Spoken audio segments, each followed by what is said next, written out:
Welcome to Not Milk Never Milk. Subscribe if you're lactose intolerant. In this video, I will show how to play Valorant on keyboard and mouse on PS5.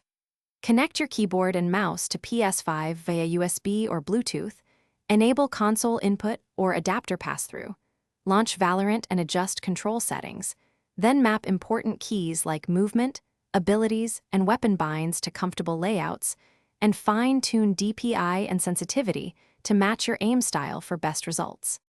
Start by connecting your gear, then test it in system menus so nothing surprises you mid-match. If you use an adapter, follow the adapter instructions to enable pass-through and set the device mode.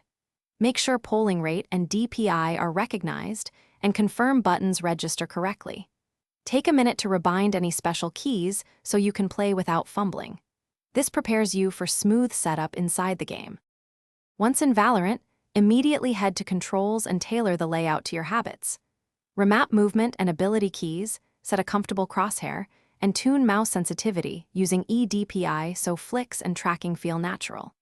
Check aim assist or game-specific toggles and disable any conflicting features. Save your profile and try a practice range session to confirm the changes behave predictably under live fire conditions and tweak as needed. Thanks for watching. If this was helpful, leave a like and consider subscribing. See you next time.